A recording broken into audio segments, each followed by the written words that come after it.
a conscious connection to the real self, the infinite self, then we're in this world, yes, because we want to experience it, but we're not of this world in the way that we perceive it, the point from which we perceive it. And when people say they've woken up and I can see it now, why didn't I see it before? What they've done is they've moved their point of attention, or perhaps more accurately, they've expanded their point of attention. So it not only, because we need to have our attention on the five senses, that's what we're doing. We're experiencing this world through them. But you need to have contact with other levels of self, higher levels of self, more wise, aware, understanding levels of self. And then you have a navigation tool through this maze, this lunatic maze that it's become through this manipulation. And this is what the control structure doesn't want. And it knows that there is a vibrational change coming up. I knew about the vibrational change 20 years ago.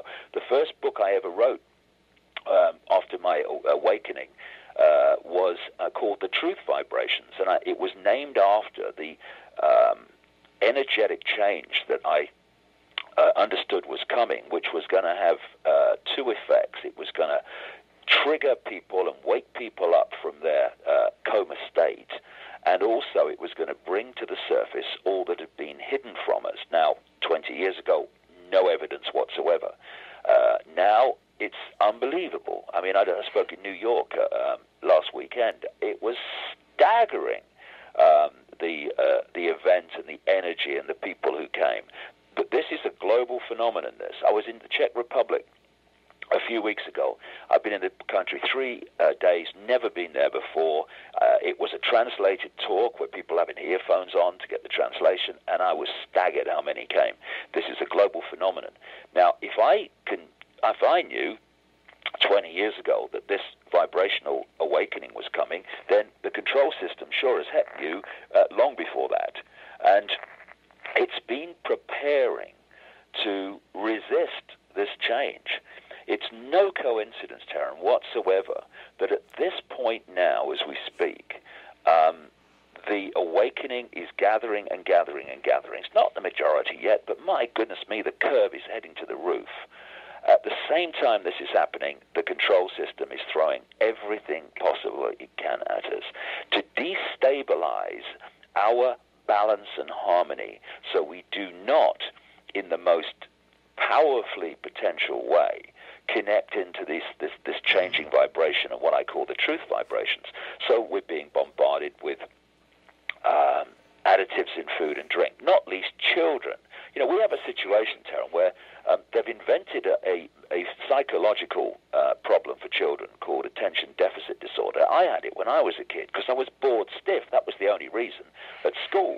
But when you look at it, the so-called symptoms for attention deficit disorder, lack of ability to concentrate, hyperactivity, all this stuff, is absolutely exactly the same symptoms as you get, and studies have shown this, from the additives in food and drink that children consume in such quantities. And on the same point, but from another angle, this is why the governments are targeting people who grow their own food. It's in their documents long ago. They were going to do this and say people can't grow their own food because it's not safe and all this stuff. We're seeing this unfold all the time. They're bringing in legislation through this Codex Alimentarius, this food code, food book stuff, which was Codex Alimentarius was started in the 60s by Nazis who went to jailed by the Nuremberg trials. People like Fritz Tamir, who coined the phrase over the entrance to Auschwitz, work makes free. And now this Codex Alimentarius, of course, as you well know, is being used to create global regulation. Oh, yes, okay, global regulation. To harmonize, regulations. What they're doing is they're trying to destroy the ability to have food supplements and vitamins and all these other things on any kind of dosage scale that's going to make any difference, and hand control of them to the pharmaceutical cartel. all this is happening to try to catch those people who are more aware and want to avoid having the additives in food and all the poison food. With, I mean, think about it. I mean, you're sitting on Mars and you're having a chat, and you say, and one Martian says to another Martian, "You know what they do on Earth?" He says, "No, you surprise me. I don't think you will. I've been to Earth." What are they doing? What they're doing is they're pouring poisons, lethal poisons, on their food as they grow it. You don't mean they then eat it? Oh, yes, they do. Oh, my God. And it's so blatantly ludicrous.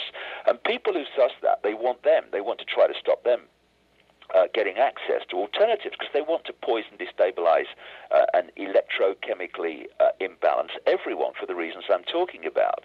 Collectively, it's like battening down the hatches to stop this awakening happening on the scale that it could. I think they're whistling in the dark. I know they're whistling in the dark, but they can slow it down a little bit.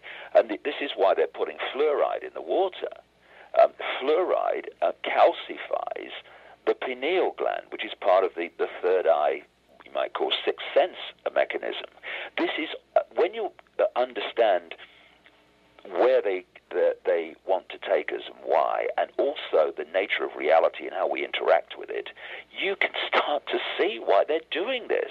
It's not big bad corporations, though that's what they are, but it's not them just doing it for money. It's a coordinated attack on the human transmission receiving process and on the human immune system.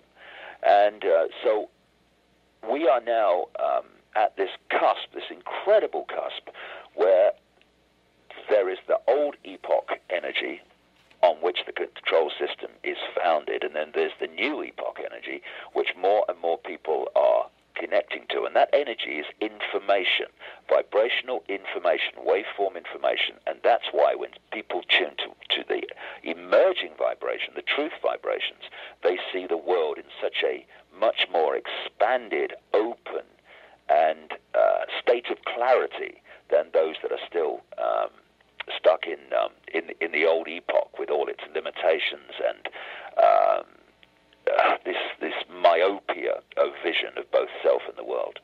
You know, this morning, out of 76 cards from the Voyager Tarot deck, I drew a card for our little get-together today. Right. And of all the cards that came up, it's the moon card. Out of all of them. So I wanted to let you know that when I was 4, I had a dream that stays with me to this day. I was in my bedroom looking out the night window into the evening sky, and I saw the moon, and it was a full moon, but then I also saw tentacles like radiations coming out from the moon that attach themselves to the back of every person. And that dream is as vivid at this moment as it was when I was 4, and I just felt, God, what a nice segue into the moon matrix part. You must have sat back in the chair when you read that part of the new book. When I saw that, I said, there's the dream right on widescreen inner television, my interpersonal vision. That's unbelievable. That's an amazing thing that you should see that all those years ago. Yes. That's what's happening. Well, tell us more about that, because I know I've always had questions about the moon, having been looking into astronomy and astrology for years. There's something strange about the fact it's the same size as the sun based on relative distance. Right.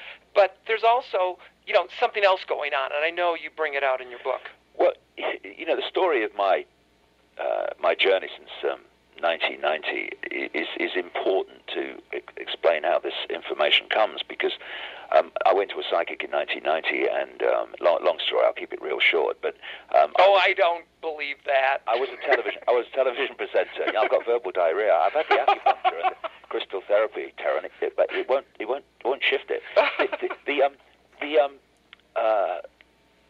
The story was that I was a television presenter with the BBC and a national spokesman of the Green Party at the time, and I had these strange things happening to me, like when I was in a room alone, it felt I wasn't alone, and this got more powerful, and this presence, whatever it was, became more tangible. Anyway, I ended up seeing a psychic, and what came through on a third visit anyway was that me